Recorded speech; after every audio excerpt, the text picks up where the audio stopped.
안녕하십니까? 어제 새벽에 갑자기 잠에서 깼어요. 왜 깼냐면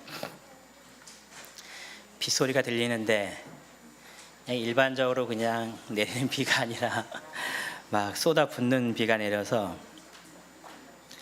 이렇게 눈을 떠서 이렇게 보니까 2시쯤 이렇게 되더라고요. 그래서 그때에 기도를 좀 오랫동안 좀 했습니다. 어떤 기도가 됐냐면 다들 같은 마음이셨을 텐데 오늘 침례식을 하는데 비가 이렇게 쏟아지면 침례식을 할 수 있겠냐고. 하나님이 하나님의 두 자녀로 태어난 아이들을 위해서 비를 그치셔야지 이렇게 비와갖고 내일 침례식이 어려울 것 같다라고 이렇게 좀 간구보다는 좀 항의 비슷한 기도를 좀 하게 되었어요. 그래서 서인이도 몸이 안 좋은 상태에서 결심하고 침례 받는데 하나님께서 날씨를 주관해 줘야지 이거 아니면 큰일 난다고 그렇게 기도하다 잠이 든 것 같아요. 그리고 이제 아침에 일어나면서 감사를 드렸습니다. 그 아침에 하늘 보셨죠? 아주 파란 그 아름다운 하늘이 이렇게 펼쳐지는 모습을 보면서 하나님께서 축복하시는 날이 분명하구나. 또 오늘 교회 와서 보니까 구름 한 점 없이 아주 파란 하늘이 너무 맑고 예뻐서 정말 축복된 이 침례식 되는 것 같아서 너무 감사했습니다. 저희 집사람이 아침에 이야기하면서 어떤 이야기를 하냐면 조심하라고 그 침례 주다가 서인이 떨어뜨리면 안 된다고. 그러니까 몸이 아직 100% 회복이 안 된 상태에 있다 보니까 실수할까봐 그런 이야기를 좀 하더라고요. 그래서 다행히 그렇게까지는 힘은 없는 것 같지는 않고요. 대신 당부는 듣기로 했습니다. 마스크를 절대로 벗고 침례식을 하지 말라고. 그래서 오늘 마스크를 좀 쓰고 침례식을 좀 하도록 하겠습니다. 이해를 좀 해주시면 감사하겠습니다. 오늘은 나는 하나님의 자녀가 되었습니다라는 제목으로 같이 말씀을 나누려고 합니다. 여러분, 닭이 이 알을 이렇게 품고 있습니다. 원래는 오늘 이 프로젝트 액정을 못 쓸 줄 알았어요. 그래서 원래는 다 프린트물 나눠드리고 이렇게 설교를 하려고 결안도 갖고 오려고 했는데 어제 저녁에 이게 작동이 되고 또 이렇게 볼 수 있다고 해서 어제 그냥 급히 좀 다시 좀 만들었습니다. 잘 보이시나요? 여러분, 며칠 동안 이 닭이 알을 품고 있으면 이렇게 병아리로 태어날까요? 예? 한 달. 저도 정확히는 몰랐는데 막 쳐다보다 보니까 저도 며칠이요? 20일? 예, 21일이 되면 부화한다고 합니다. 그래서 이 계란을 까고 껍질을 깨고 나오거나 또 어떠한 것은 껍질이 안 까지고 21일이 지났는데도 계속해서 이 계란 상태로 알 상태로 유지가 되는 것이 있어요.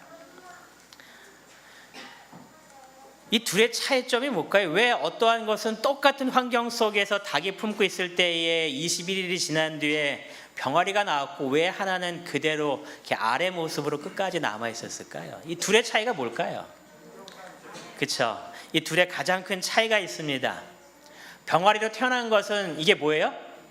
이건 유정란입니다. 그리고 아무리 닭이 품고 있어도 태어나지 않은 이 알은 어떤 알이에요? 이건 무정란입니다. 그 안에 무엇이 없는 거예요? 생명이 없는 겁니다. 생명이 없기 때문에 21일이 아니라 100일을 품고 있다고 해도 그것은 결코 병아리가 태어나지 않게 됩니다. 여러분, 나는 이 계란과 같은 모습이라고 생각할 때에 유정란일까요? 무정란일까요?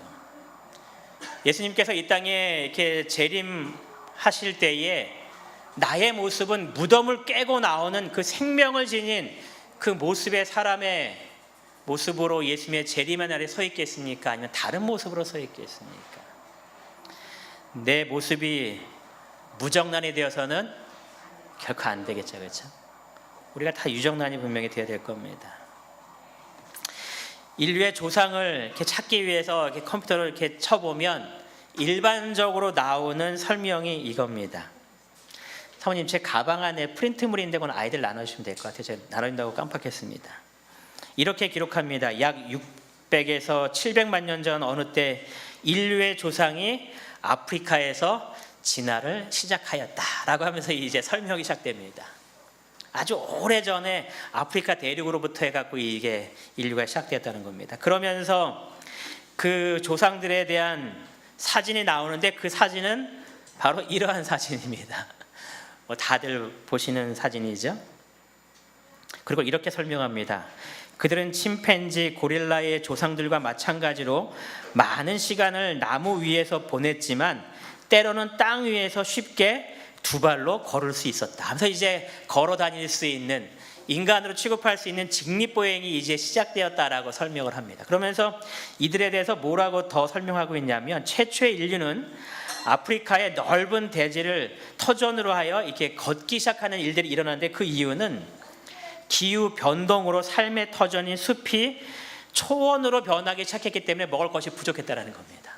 그래서 나무 위에서 생활하기가 어려워지니까 이제 내려와서 막 돌아다니는 가운데에 점점 두 발로 걷게 되는 완전한 직립보행의 형태가 이루어졌다고 말하면서 이제 인간이 이렇게 변화되었다라고 설명을 하는 거예요.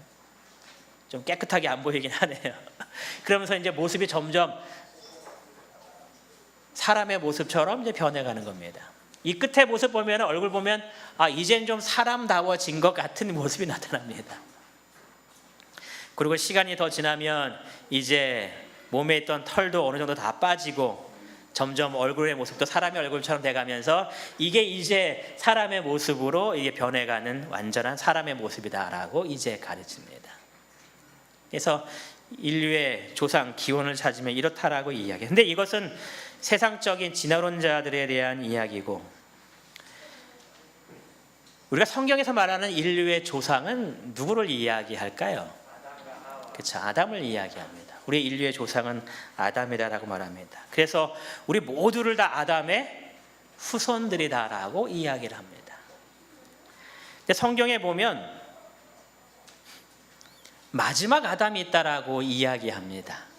우리가 알고 있는 우리의 조상 아담, 그 아담 말고 마지막 아담이 있다라고 성경이 이야기하면서 또 다른 아담의 존재를 성경은 설명하고 있습니다.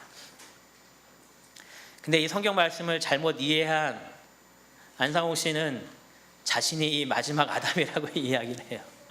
그리고 이 아담이 하와를 만난 것처럼 이 하와가 이제 필요해서 이제 됐는데, 그것이 그 안상욱이 죽은 다음에 자기의 부인 그 장길자가 이제 그 하와의 모습으로 성령 하나님이 되었다 해서 어머니 하나님을 찾는다, 그렇게 이야기했는데, 그거는 성경을 전혀 이해하지 못한 왜곡된 이야기를 하는 거고요. 성경에서 이 마지막 아담이 누구인지에 대해서 우리에게 분명히 이야기합니다. 다 같이 고린도전서 15장 45절에 있는 말씀을 우리 함께 찾아서 보도록 하겠습니다. 성경에서 언급한 마지막 아담에 대한 성경절입니다. 신약 성경 고린도전서 15장 45절에 있는 말씀인데요.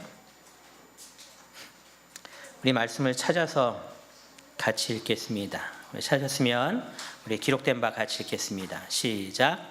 기록된 바 첫사람 아담은 생명이 되었다 함과 같이 마지막 아담은 살려주는 영이 되었나니. 여기 보면 두 아담이 등장합니다. 그렇죠? 첫사람 아담이 등장하고 그 다음에 후반부에 마지막 아담이 있다라고 설명을 합니다. 이 마지막 아담. 근데 말씀을 읽다 보니까 이 첫사람 아담에 대해서 이야기하면서 아담은 생명이 되었다 이렇게 표현합니다. 아담은 생명이 되었다. 여러분, 이 표현을 볼 때에 어디에서 읽은 표현이라고 생각이 들지 않으시나요? 예? 예. 지금 이 표현이 어디에 등장하면 창세기 2장 7절에 등장합니다. 여호와 하나님이 흙으로 사람을 지으시고 생기를 그 코에 불어 넣으시니 사람이 생명이 된지라. 여러분, 이 고린도서 15장 45절에 나오는 아담은 생명이 되었다, 이 표현이 제일 먼저 나온 표현이 바로 창세기 2장 7절에 대한 이야기입니다. 사람이 생명이 되었다. 이 사람이 원어상으로 무엇인가라고 찾아보시면 이 사람을 아담이라고 이야기합니다. 그래서 지금 이 고린도전서 15장 45절에 이 첫사람 아담은 생명이 되었다, 이 표현은 창세기 2장 7절에 나오는 하나님께서 흙으로 사람을 만드시고 그 코에 생기를 불어넣었더니 생명이 되었다는 표현을 지금 한 겁니다. 아담에 대한 지금 이야기를 하는 겁니다. 그래서 이 첫 번째 이 아담은 하나님께서 생기를 그 코에 불어 넣어 주셔서 생명이 되었다, 살아있는 존재가 되었다라고 말씀하시면서 이 마지막 아담을 소개하면서 이 마지막 아담은 뭐라고 이야기해요? 살려주는 영이 되었다라고 이야기합니다. 이 첫 번째 아담은 살아있는 존재가 되었다라고 설명하고 있는데, 이 마지막 아담에 대해서 이야기하면서 이 마지막 아담은 살려주는 영이다라고 이야기합니다. 이 살려주는 영에 대해서 주석을 찾아보면 이렇게 설명합니다. 생명을 나누어줄 능력이 있는 분이다라고 이야기합니다. 첫 번째 아담은 하나님께서 생기를 불어 넣어줬기 때문에 호흡할 수 있는 존재가 되었지만, 이 마지막 아담은 호흡할 수 있는 생명을 불어 넣어주시는 분이다라고 설명하면서 이 분이 우리에게 얼마나 중요한 분인지에 대한 설명을 하고 있는데요, 성경은 생명이 있는 분에 대해서 이야기할 때에 요한복음에 이런 말씀을 합니다. 예수께서 이르시되 내가 곧 길이요 진리요 뭐래요? 생명이니. 나는 생명이다라고 이야기합니다. 또 요한복음 11장 25절에 예수께서 이르시되 나는 부활이요 생명이니 나를 믿는 자는 죽어도 살겠고. 그래서 이 살려주는 영이다라는 이 표현을, 생명을 나눠주실 수 있는 바로 예수 그리스도를 설명하고 있음을 성경은 우리에게 분명히 이야기합니다. 그리고 또 고린도전서 15장 45절 그 이후에 한 절 한 절이 이 마지막 아담이 정녕 누구인지를 우리에게 설명해 주고 있는데요, 45절은 아담은 생명이 되었고 이 마지막 아담은 살려주는 영이 되었다고 말씀하시면서 고린도전서 15장 46절은 이렇게 설명합니다. 그러나 먼저 신령한 사람이 아니요 육의 사람이요 그 다음에 신령한 사람이니라. 이 첫 번째 아담에 대해 성경을 기록하기를 그는 신령한 사람이 아니요 어떠한 사람이라고요? 육의 사람이다. 죄악된 몸을 가진 그런 죄인의 모습인 이 육신을 가진 존재다라고 이 첫 번째 아담에 대해서 이야기합니다. 그러면서 이 두 번째 이 마지막 아담에 설명하기를 그는 육의 사람이 아니라 어떠한 사람이라고요? 신령한 사람이다. 신령한 사람을 다른 편에 찾아보면은 이 신령한 존재에서 설명하기를 그는 영적인 존재다라고 이야기를 합니다. 그래서 육적인 그런 존재가 아닌 영적인 존재로서 이 마지막 아담을 설명합니다. 또 15장 47절을 보면 또 이렇게 설명합니다. 첫사람은 땅에서 났으니 흙에 속한 자이거니와. 어디서 났다라는 거예요? 땅에서. 창세기 2장 7절에 흙으로 사람을 만드셨다는 그 이야기를 하고 있습니다. 그러면서 마지막 아담에 설명하기를 둘째 사람은 어디서 나다고 표현해요? 하늘에서 나셨느니라. 첫 번째 아담하고의 출생부터가 다른 존재임을 성경은 이야기하고 있습니다. 이는 하늘에서 난 자라고, 땅에서 흙으로 창조된 그러한 존재가 아니라 하늘로부터 온 존재라고 우리에게 설명하면서 이 마지막 아담이 예수 그리스도가 분명하심에 대해서 성경은 이야기하고 있습니다. 그럼 왜 예수님을 마지막 아담이라고 불렀을까요? 아담이라고 부른 성경에 특별한 이유가 있습니다. 그것은 바로 대표성과 상징성 때문에 그랬었습니다. 여러분, 이 아담이 이 땅에 처음 창조되었을 때의 기적적인 창조의 모습인가요? 그건 기적이었습니다. 전혀 없는 가운데서 하나님께서 흙의 원소를 가지고 이 사람을 창조하신 겁니다. 그래서 이 아담은 모든 인류의 시작이 되었습니다. 그래서 이 땅에 있는 모든 존재의 조상은 누구로 다 올라가게 되어 있는 거예요? 아담으로 다 올라가고 있는 겁니다. 이 땅에 있는 모든 존재가 아담의 후손이라는 겁니다. 아담은 이 땅에 창조되었을 때에 죄가 없는 완벽한 몸을 가진 그러한 존재로 이 땅에 하나님께서 창조하셨습니다.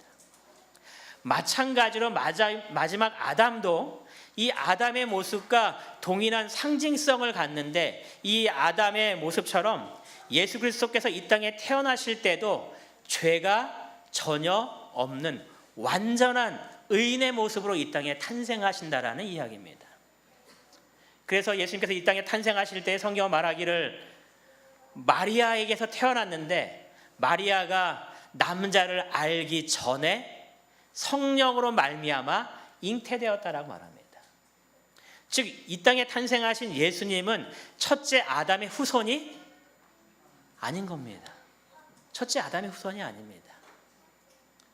하나님께서 성령을 통하여서 죄가 전혀 없는 새로운 인류를 하나님께서 창조해내신 겁니다. 그것이 바로 마지막 아담이라고 표현된 예수 그리스도라고 성경은 이야기하는 겁니다.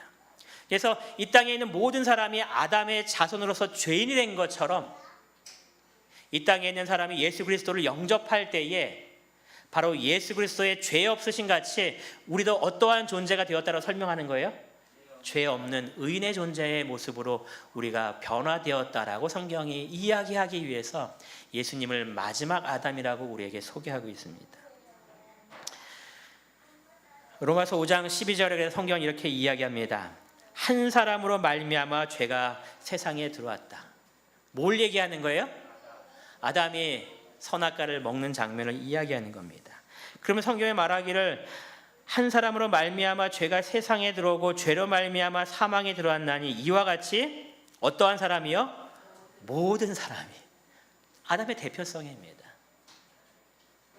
아담이 이 땅에서 죄인으로 된 것 이후에 모든 아담의 후손이 다 죄인이 되었다라는 이 탄생에 대한 그런 모습을 이야기하는 겁니다. 그러면서 이 마지막 아담을 설명하는 그런 가운데에 5장 19절은 이렇게 이야기합니다. 한 사람이 순종하지 아니함으로 많은 사람이 죄인이 된 것 같이, 우리가 아담의 후손이기 때문에 모두가 다 죄인이라고 얘기하는 것 같이, 한 사람의 순종하심으로, 이 한 사람은 누굴까요? 마지막 아담인 예수 그리스도를 이야기하는 겁니다. 이 한 사람의 순종으로 말미암아 어떤 일이 벌어졌는가? 많은 사람이 의인이 되었다는 겁니다. 우리가 아담의 후손으로서 죄인으로 태어났지만, 우리가 예수 그리스도 마지막 아담의 후손으로 태어나면 우리는 다 뭐가 되었다라는 거예요? 의인이 되었다라는 대표성과 상징성을 이야기합니다. 그러면서 로마서 5장 14절은 아담에 대해서 이렇게 설명하죠. 아담은 오실 자의 모형이다. 예전 성경은 표상이다라고 이야기합니다. 아담의 범죄가 모든 사람에게 영향을 미쳤듯이 예수 그리스도의 의의가 예수 그리스도를 믿는 모든 사람에게 다 미친다는 겁니다. 우리 모두가 아담의 후손으로서 죄인으로 태어났지만, 우리가 예수 그리스도를 영접하면 예수 그리스도를 통하여서 모든 사람이 의인이 되는 하나님의 은혜가 우리에게 이르렀다라고 성경이 우리에게 설명하고 있는 겁니다. 그러면 우리는 어떻게 예수님의 후손으로 이 땅에 탄생할 수 있을까요? 이 성경처럼 좀 같이 읽겠습니다. 아담 안에서 시작. 아담 안에서 모든 사람이 죽은 것 같이 그리스도 안에서 모든 사람이 삶을 얻으리라. 성경은 딱 두 종류의 사람의 모습으로 이야기합니다. 하나는 아담 안에 있는 사람, 또 하나는 어디에 있는 사람이요? 예수 그리스도 안에 있는 사람. 이 세상에 두 종류의 사람이 있는데, 아담 안에 있는 모든 사람은 어떻게 된다고요? 죽는다라고 이야기합니다. 하지만 예수 그리스도 안에 있는 모든 사람은 삶을 얻을 것이다. 그래서 죽을 수밖에 없는 우리 인류가 예수 그리스도를 통하여서 살 수 있는 그 일들이 우리에게 벌어졌는데, 우리가 어떻게 하면은 예수 그리스도 안에 있는, 더 이상 아담 안에 있는 것이 아니라 예수 그리스도 안에 있는 마지막 아담의 후손으로서 이 땅에서 의인의 모습으로 살 수 있을 것인가? 로마서 6장 3절부터 5절이 우리들에게 그 이유를 설명합니다. 3절에 이렇게 이야기합니다. 무릇 그리스도 예수 합하여 침례를 받은 우리는, 여러분, 우리가 침례를 받는 그것을 설명하면서 이 침례를 받는다는 것은 예수 그리스도와 뭐 하는 거라는 거예요? 합한다, 연합한다라는 이야기입니다.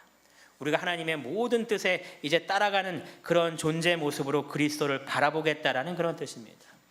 우리가 침례를 받았다는 것은 단순히 물속에 들어갔다는 그런 의미가 아니라 예수 그리스도와 합하는 귀한 예식이 이루어진다라고 성경이 이야기하는 겁니다. 근데 우리가 침례를 받을 때에 이 침례 받는 모습을 이야기하면서 우리가 그의 죽으심과 합하여 침례를 받는 줄 알지 못하느냐라고 이렇게 이야기합니다. 이 침례의 특별한 설명을 우리에게 주시는 거죠. 제가 아침에 이 서인이하고 하엄이하고 잠깐 이야기하면서 그거를 물어봤어요. 침례의 가장 큰 두 의미가 뭐냐? 그렇게 물어봤습니다. 침례를 통하여서 우리가 얻게 되는 가장 큰 두 가지의 의미가 있습니다. 뭘까요? 우리가 침례를 받을 때에 우리에게 주는 가장 큰 두 가지의 의미가 과연 뭘까요? 첫 번째는 죽음을 이야기합니다. 죽음. 그래서 4절에 그러므로 우리가 그의 죽으심과 합하여 침례를 받는다.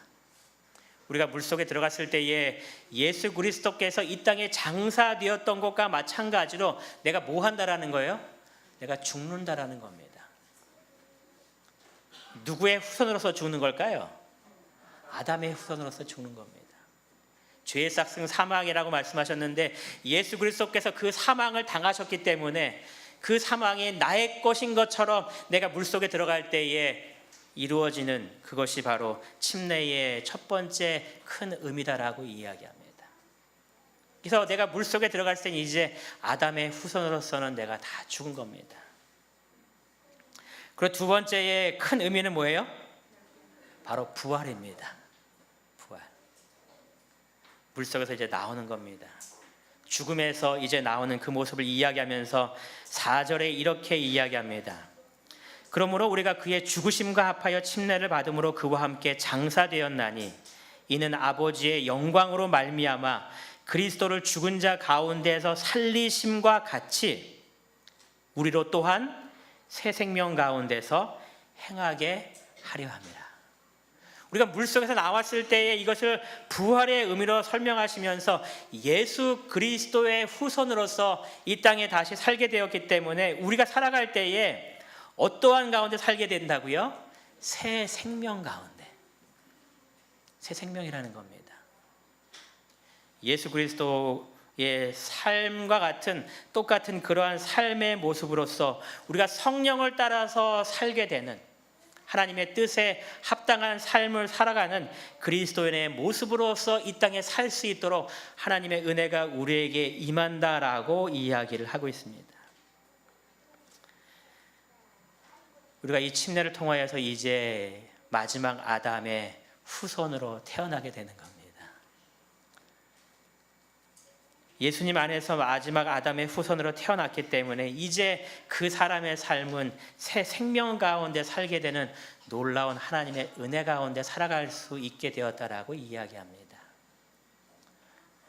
우리 2명의 학생들이 이제 이 침례를 통하여서 내가 이제는 예수 그리스도를 나의 개인의 구주로 받아들이고 예수님만 따라서 예수님의 뜻에 합당하게 살겠습니다라고 모든 회중들 앞에서 아니 온 우주 앞에서 공식적으로 선언하는 그런 축복된 날입니다.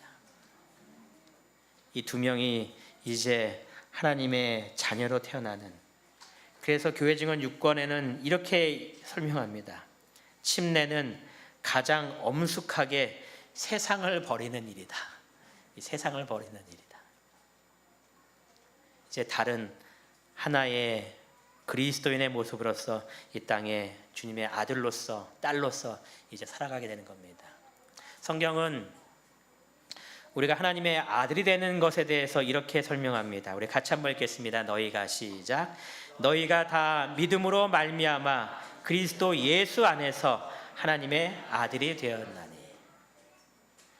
우리가 믿음으로, 그리스도를 믿음으로 예수 안에서 하나님의 자녀가 되었다라고 말합니다. 이제 침례를 받는 두 학생과 우리 성도님들에게 이렇게 말씀을 드리고 싶습니다. 믿음으로 그리스도 안에서 하나님의 자녀가 된 사람들로서 하나님의 자녀의 모습으로 이 땅에서 매일매일 살아가게 되시기를 바랍니다. 내 모습이 하나님의 자녀임을 항상 기억하여서 하나님의 자녀의 합당한 삶의 모습, 그 모습대로 사심으로 하나님께 영광 돌리시고 하나님의 큰 은혜 받는 우리 모두가 되기를 바랍니다. 하나님의 자녀로 사는 여러 가지 방법이 있을 것 같아요. 그런데 우리 두 학생에게 두 가지에 대한 이야기를 하려고 합니다. 첫 번째, 하나님의 자녀처럼 살기 위하여 나의 삶 속에 어떠한 고민과 문제가 있을 때마다 하나님께 다 고하시기 바랍니다. 왜 우리가 하나님께 고할까요? 마치 우리의 자녀들이 어떠한 문제가 있으면 그 문제를 해결하기 위해서 누구에게 뛰어가요? 엄마, 아빠에게 뛰어갑니다. 자신의 문제를 다 이야기합니다. 그것과 마찬가지로 이제 우리가 하나님의 자녀라면 나의 모든 문제가 있을 때마다 누구한테 뛰어가는 게 맞는 거예요? 하나님한테 뛰어가는 게 맞는 겁니다. 그리고 하나님한테 이야기하는 겁니다. 하나님, 저 이러한 문제가 있어요. 도와주세요 라고 기도하는 겁니다. 우리 두 명의 친구들이 이제 6학년 가장 어렵다는 서울 삼육 중학교 시험을 지금 준비하고 있어요. 10월 달에 이제 시험을 봅니다. 공부하다가 잘 암기가 안 되면 그때 어떻게 해야겠어요? 하나님께 나가는 겁니다. 하나님, 아무리 외워도 외워지지가 않네요. 하나님, 이거 좀 암기하게 도와주세요. 여러분, 공부하다 체력이 떨어지면 어떻게 해야 될까요? 하나님, 체력 좀 넣어주세요. 에너지를 넣어주셔서 제가 앉아서 공부할 때에 지치지 않게 해주세요. 우리 삶의 모든 문제는 다 누구한테 가져가야 된다고요? 하나님한테 가져가는 겁니다. 그것이 하나님의 자녀가 사는 자녀의 삶의 모습인 겁니다. 나의 모습을 다른 데서 해결하려고 노력하는 것이 아니라 모든 것들, 사소한 것이라 할지라도 하나님께 가져가는 하나님의 자녀가 되시기 바랍니다. 둘째는 가출하지 마시기 바랍니다. 가출하지 마시기 바랍니다. 가출하면 부모의 은혜를 받으려고 해도 받을 수가 없습니다. 여러분, 우리가 그리스도인을 살면서 가출하는 삶을 때때로 살고 있는지도 모릅니다. 하나님 안에 머물러 있어야 하는데 우리가 때때로 그 안에 머물지 않고 바깥에 머무는 그러한 삶을 우리가 때때로 살고 있을지도 모릅니다. 항상 주님 안에 머물러 사는 그러한 삶을 살아야 할 겁니다. 여러분, 화요일과 금요일, 안식일 주님 안에 머문다는 것은 어쩌면 이 주님을 만나는 예배일에 빠지지 않는다는 의미일 수도 있습니다. 항상 주님을 만나기 위해서, 주님과 함께하기 위해서 주님을 찾고 주님께 기도하고 주님께 나아가는 그러한 삶. 우리가 주님 안에 머물러 있을 때에 하나님의 은혜를 우리가 충분히 경험하게 됩니다. 제가 다음 침례식 때를 쭉 말씀을 이렇게 보다가 찾아놓은 구절 중에 어떠한 구절이 있었냐면 이러한 구절이 있습니다. 침례를 받는다는 것, 하나님의 자녀가 된다는 것에 대해서 설명하면서 이렇게 이야기합니다. 이제 우리의 삶 속에 하나님의 자녀가 되었기 때문에 하나님의 자녀로서 우리의 문제를 하나님께 가지고 나아간다면 하나님께서는 우리의 부모로서 우리의 모든 문제를 책임지시겠다라는 하나님의 약속이 있다는 겁니다. 침례는 분명한 약속을 받는 날입니다. 하나님의 자녀로서 하나님의 모든 은혜를 받을 수 있는 특권을 갖는 축복된 날입니다. 이 특권을 끝까지 누리기 위해서 기도로 하나님께 나아가시고 말씀 안에 항상 머무르셔서 하나님의 자녀로서의 아름다운 삶을 살 뿐만 아니라 우리의 삶 속에 하나님의 은혜가 가득 넘치게 되는 하나님의 풍성한 은혜의 삶을 살게 되는 우리 2명의 학생과 우리 모든 성도님 되시길 바라면서 오늘 말씀 마치겠습니다.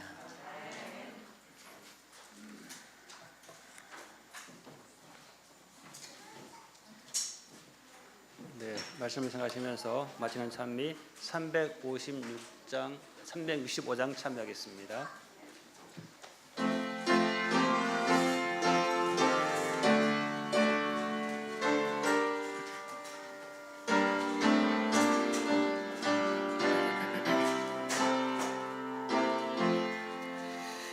구주와 함께 못 박혔으니 구주와 함께 또 영생 얻네. 영광의 기약이 이르도록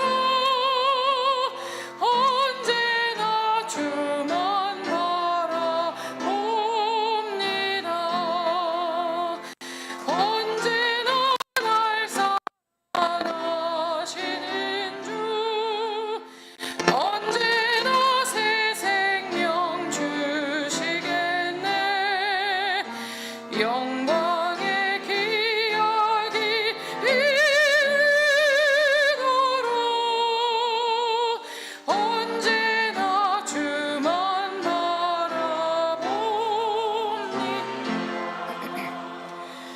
맘속에 시험을 받을 때와 무거운 근심이 있을 때에 주께서 나와 늘 함께하며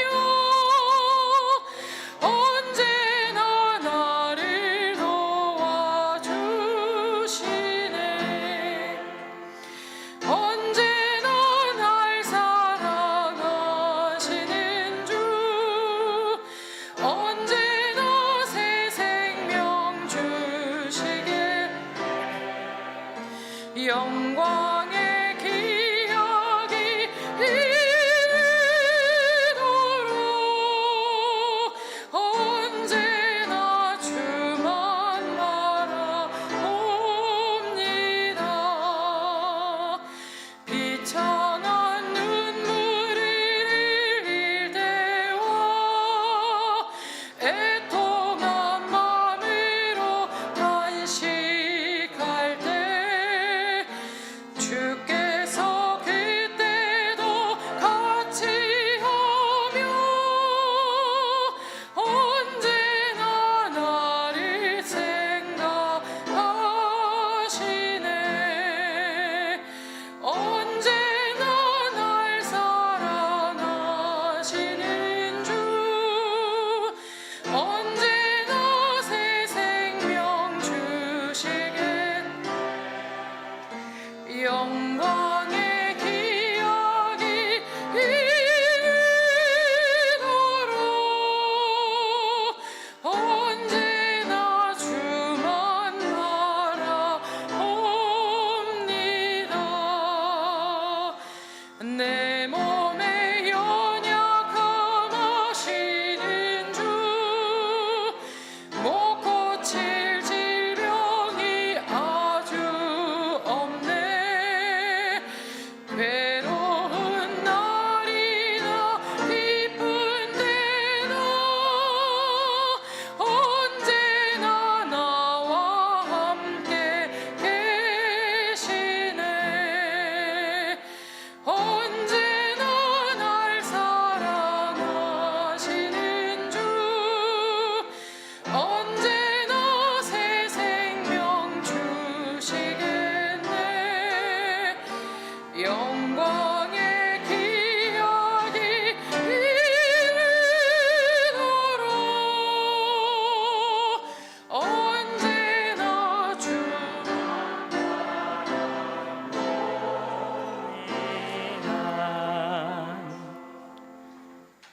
저희를 사랑하신 하나님 아버지, 저희들이 부족한 것이 많지만 주님을 믿기로 결심한 저희들의 삶의 모습을 보며 주님의 자녀로 삼아주시니 감사를 드리옵나이다.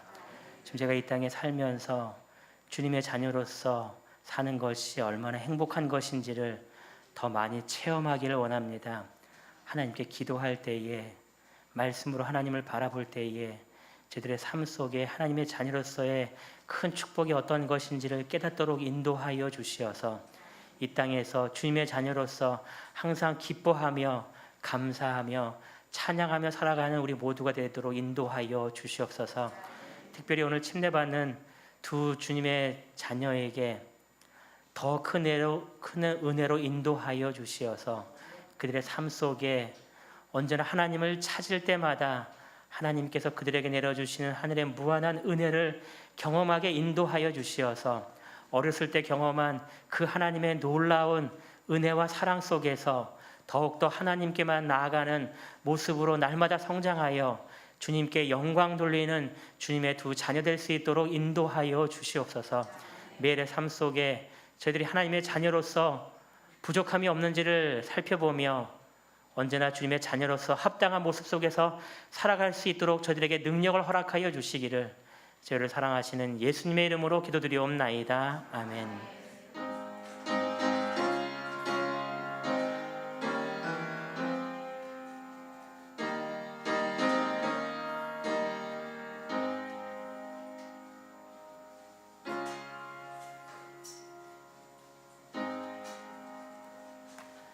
우리 자리에 다 앉아주시기 바랍니다. 우리가